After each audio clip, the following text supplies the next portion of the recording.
मोर को जन्नत से क्यों निकाला गया? मोर जितना अब खूबसूरत है इससे कई ज़्यादा जन्नत में खूबसूरत था। मोर की खूबसूरती पे सभी परिंदे फ़िदा थे, लेकिन इन सब खूबियों के बावजूद मोर से ऐसी कौन सी ख़ता हो गई थी जिससे अल्लाह तबारक व तआला ने मोर को जन्नत से निकाल दिया। अल्लाह तबारक व तआला ने जब हज़रत आदम अलैहिस्सलाम को और अम्मा हवा को पैदा फरमाया, इसके बाद इनको जन्नत में भेज दिया। वो दोनों जन्नत में बहुत ही पुरसकून रहते थे, बहुत ही लजीज मेवे फल खाया करते थे। लेकिन एक अनाज जिसको खाने से अल्लाह पाक ने इन्हें मना फरमाया, और वो अनाज गंदुम था। चूँकि शैतान हज़रत आदम अलैहिस्सलाम की वजह से ही जन्नत से निकाला जा चुका था, इसी वजह से शैतान की हज़रत आदम अलैहिस्सलाम से दुश्मनी हो गई थी। शैतान ये चाहता था कि वो किसी भी तरह हज़रत आदम अलैहिस्सलाम को जन्नत से निकाल दे और साथ में अम्मा हवा को भी जन्नत से निकाल दे।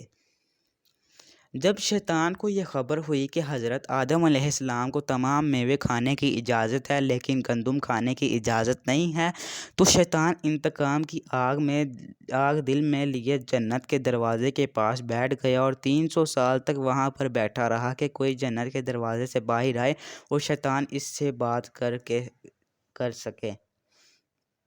एक दिन अचानक से मोर जन्नत से बाहर आ गया। शैतान इसको देखते ही बहुत खुश हुआ। शैतान ने पूछा, ए खूबसूरत परिंदे, तुम कौन हो? मोर बोला, मैं मोर हूँ, अब तुम अपना तारुफ करवाओ। शैतान ने जवाब दिया कि मैं आलिम करूबिया का एक फ़रिश्ता हूँ, मैं अल्लाह पाक की इबादत से एक फल भी गाफिल नहीं हूँ। मैं चाहता हूँ कि मैं जन्नत में जाऊँ, वहाँ की नेमतों का अपनी आँखों से मुशाहदा करूँ। शैतान मोर से कहने लगा, तुम मुझे जन्नत के अंदर ले जाओ, मैं तुम्हें 3 ऐसी बातें बताऊँगा जिससे तुम्हें अबदी ज़िंदगी हासिल हो जाएगी।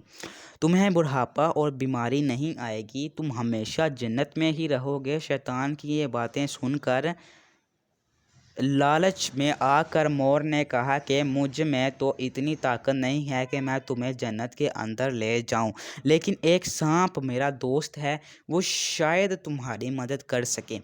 ये कहकर मोर सांप के पास आया, इसको सारी बात बताई। सांप भी शैतान की बातों से बहुत खुश हो गया।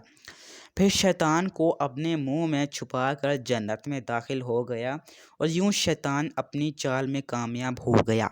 जन्नत के तमाम नगहानों को ये मालूम था कि शैतान ये चाल चल रहा है और जन्नत में दाखिल हो चुका है। फरिश्ते शैतान को जन्नत से निकालने लगे। तब ही अल्लाह पाक का हुक्म हुआ कि इसको अभी तक जन्नत में ही रहने दिया जाए। वो फरिश्ते अल्लाह तबारक व तआला के हुक्म से रुक गए। शायद ये आदम अलैहिस्सलाम का इम्तहान था। शैतान हज़रत आदम अलैहिस्सलाम के पास और अम्मा हवा के पास जाकर अपनी मोहब्बत का इजहार करने लगा। वो दोनों ही शैतान को पहचान ना सके, क्योंकि माजी के मुकाबले में शैतान की शक्ल तब्दील हो चुकी थी। शैतान कहने लगा कि मैं चाहता हूँ कि आप दोनों हमेशा जन्नत में इसी तरह ज़िंदगी गुजारें, हमेशा खुश रहें। हज़रत आदम अलैहिस्सलाम इसकी बात बहुत गौर से सुनने लगे। शैतान ने कहा, अगर आप मेरी बात मान जाएं तो आपको जन्नत की और भी तमाम सहूलतें मिलेंगी। हज़रत आदम अलैहिस्सलाम शैतान के बहकावे में आकर कहने लगे कि ये किस तरह मुमकिन है। शैतान कहने लगा, एक गंदम का दाना अगर आप दोनों चख लें तो आपको अबदी हया हासिल हो जाएगी और आप जन्नत में ही रहेंगे। ये बात सुनकर हज़रत आदम अलैहिस्सलाम के दिल में रुझान पैदा हुआ, लेकिन इनके दिल में अल्लाह की नाफरमानी का खौफ गालिब आ गया। जबकि अम्मा हवा शैतान की बातों में आ गई, जिस पर अम्मा हवा ने हज़रत आदम अलैहिस्सलाम को राज़ी कर लिया। फिर इसके बाद इन दोनों ने इस गंदम के दाने को चख लिया। जैसे ही गंदम का दाना इनके अंदर गया तो दोनों के सत्तर वाज़िया हो गए, जिसके बाद दोनों अपने अपने सत्तर छुपाने लगे और खौफ़े खुदा से कांपने लगे। इसी दौरान अल्लाह तबारक व तआला ने फ़रिश्तों को ये हुक्म दिया कि हज़रत आदम अलैहिस्सलाम और अम्मा हवा दोनों को ज़मीन पर उतार दो। हज़रत आदम अलैहिस्सलाम को श्रीलंका के करीब नीचे ज़मीन पर भेज दिया, जबकि अम्मा हवा को जद्दा की सरज़मीन में ऊपर उतार दिया गया।